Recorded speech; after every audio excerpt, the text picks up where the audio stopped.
Est-ce que la Suisse pourrait un jour décider de limiter officiellement le nombre d'habitants dans le pays? Quand on pose la question comme ça peut sembler presque paradoxal, parce qu'on parle quand même d'un pays qui fonctionne extrêmement bien, qui est riche, stable, très attractif, avec l'un des niveaux de vie les plus élevés au monde, et qui continue d'attirer chaque année des talents, des entreprises et des capitaux. Et pourtant, si on suit un peu l'actualité politique suisse, on voit que ce débat revient régulièrement, sous différentes formes, avec des initiatives, des votations ou des propositions qui évoquent parfois un seuil autour de 10 millions d'habitants. Donc, la vraie question, c'est pas simplement de savoir si c'est possible ou non, mais plutôt de comprendre pourquoi on veut freiner la croissance de la population en Suisse. Est-ce qu'on est face à un signal d'alerte économique? Est-ce que c'est un problème, une problématique environnementale? Est-ce qu'on a des tensions sur le logement, sur les infrastructures, sur le fonctionnement de notre pays? Et bien sûr, qu'est-ce que ça change concrètement pour quelqu'un comme toi ou moi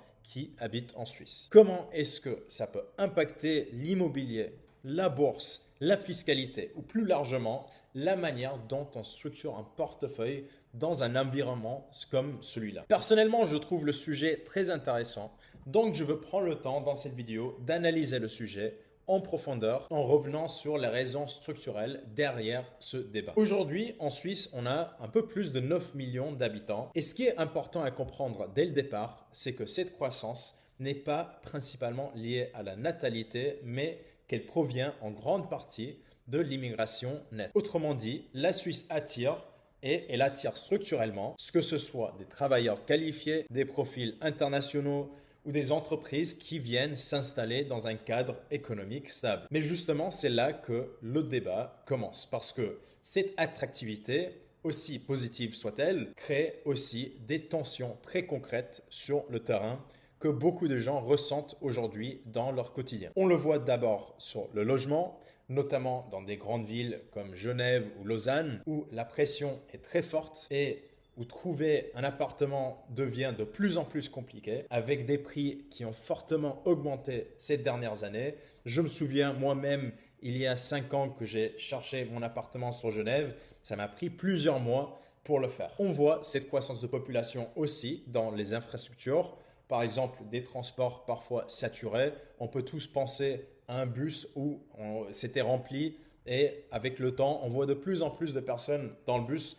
Moi, personnellement, à Fribourg, je me souviens qu'il y a 10, 20 ans, il n'y avait pas tellement de gens dans les bus et maintenant, ça se remplit beaucoup plus rapidement. J'imagine dans vos villes, vous ressentez la même chose. Et avec ça, c'est aussi les autres infrastructures, par exemple les écoles qui peuvent être sous pression dans certaines zones et aussi notre système de santé qui doit absorber une demande croissante. Il y a aussi la question environnementale qui est très sensible en Suisse avec une volonté de préserver le territoire, les paysages et un certain équilibre. Et enfin, il y a la dimension plus subtile mais bien réelle qui est celle de la préservation du modèle suisse, c'est-à-dire un système économique, système social et système institutionnel qui fonctionne déjà très bien et que beaucoup ne veulent pas voir évoluer trop rapidement. C'est dans ce contexte que je décris que plusieurs initiatives ont émergé au fil des années, comme l'initiative contre l'immigration de masse en 2014, l'initiative EcoPop ou encore plus récemment des discussions autour d'un plafond global de population. Donc encore, on n'est pas juste dans un débat théorique, mais dans un sujet très concret qui est ancré dans la réalité qu'on voit en Suisse. Mais derrière les discussions politiques, il y a une question économique fondamentale qu'on peut se poser. Est-ce qu'une croissance démographique forte est toujours bénéfique pour un pays? En théorie, la réponse semble évidente, comme plus de population signifie plus de travailleurs, plus de consommateurs et donc plus de demandes, ce qui soutient mécaniquement la croissance économique. Mais en pratique, cette relation est beaucoup plus complexe parce qu'elle dépend du rythme de croissance et surtout de la capacité du pays à absorber cette croissance. Si la population augmente plus vite que les infrastructures, que le parc immobilier, que la capacité d'intégration du marché du travail, ou encore plus vite que la productivité du pays, on ne crée pas uniquement de la croissance, mais aussi des déséquilibres. Et c'est précisément ce qu'on observe, au moins en partie, en Suisse aujourd'hui. La croissance démographique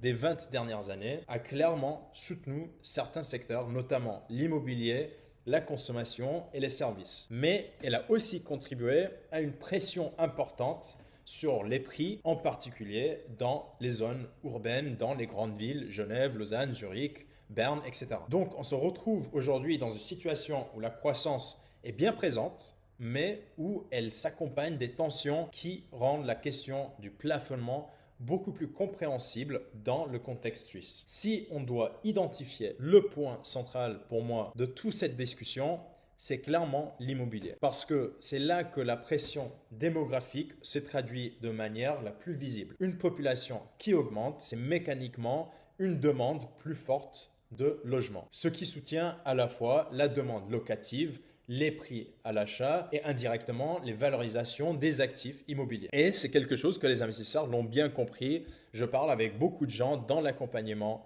e-investing, l'accompagnement que j'ai créé pour aider les gens à investir en bourse. Je parle avec beaucoup de gens qui investissent en immobilier et ils ont bien compris ça parce que les prix vont continuer à monter si la population va aussi continuer à croître. Mais si on introduit l'idée d'un plafonnement de la population, même progressif, cette dynamique pourrait évoluer avec potentiellement un ralentissement de la hausse des loyers, une stabilisation des prix des maisons et une réduction de certaines tensions spéculatives. Cela dit, il faut quand même faire très attention à ne pas surinterpréter ce scénario parce que même en cas de plafonnement, la Suisse resterait une économie extrêmement attractive avec une demande structurelle forte et un statut de marché refuge. Donc, on ne parle pas d'un retournement brutal du marché immobilier, pas du tout, plutôt juste un ajustement potentiel du rythme de croissance des prix, des loyers, etc. Il y a aussi un point fondamental à garder en tête,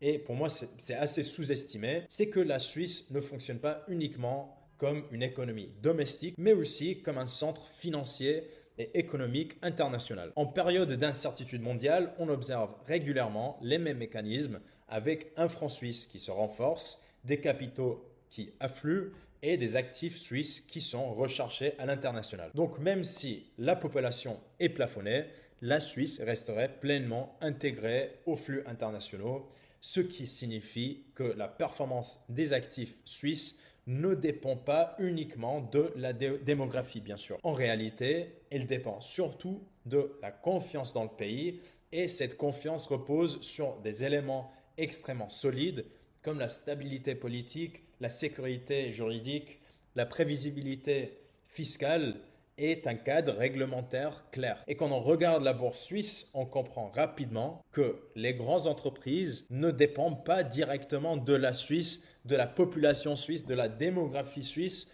parce qu'elles réalisent la majorité de leur chiffre d'affaires à l'international. Des groupes comme Nestlé, Novartis ou Roche sont suisses dans leur structure, d'où ils étaient fondés, mais globalement, dans leur activité, ils sont beaucoup plus internationaux.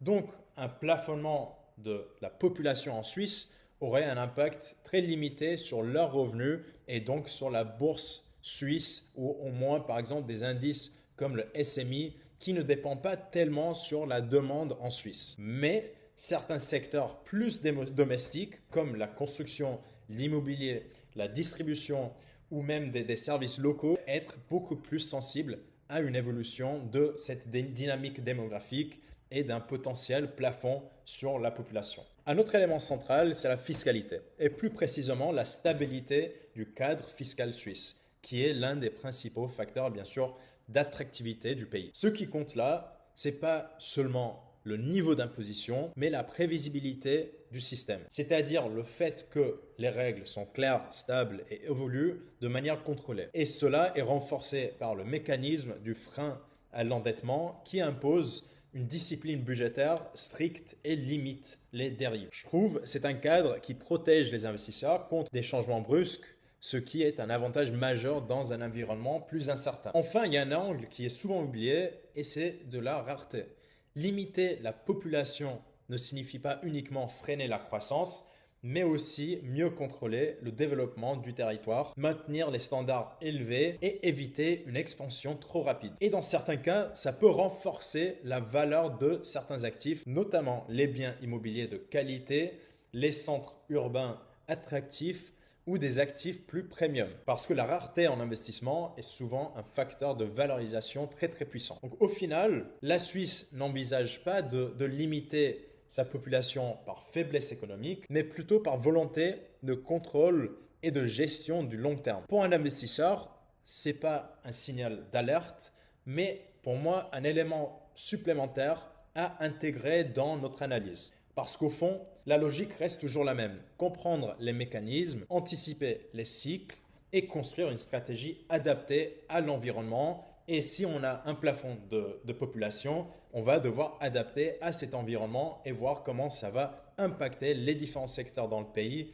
et toutes ces choses-là. Si ce genre de vidéo vous intéresse, montrez-le en likant cette vidéo, comme ça je peux être guidé un peu dans le style de contenu que je crée. Si vous n'aimez pas du tout la vidéo, dites-le moi aussi dans les commentaires, comme ça je peux améliorer.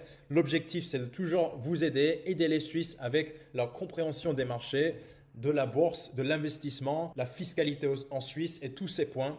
Donc si jamais vous avez des feedbacks, des points, des débats sur des points que j'ai mentionnés dans cette vidéo ou dans d'autres vidéos, n'hésitez pas vraiment de les mettre dans les commentaires, de vous abonner à ma chaîne pour regarder les autres vidéos et aussi je vous invite, si vous êtes suisse, et j'imagine bien que si vous avez regardé cette vidéo, vous êtes suisse, vous habitez en Suisse, les autres vidéos sur ma chaîne vont bien pouvoir vous aider à mieux structurer votre patrimoine en Suisse et mieux comprendre les règles, les changements de règles, les actualités en Suisse. Donc voilà, j'espère que vous avez bien aimé cette vidéo. Je vais mettre aussi quelques liens dans la description pour mieux vous guider dans les vidéos à regarder. Et sinon, je vous dis à très bientôt pour une nouvelle vidéo financière.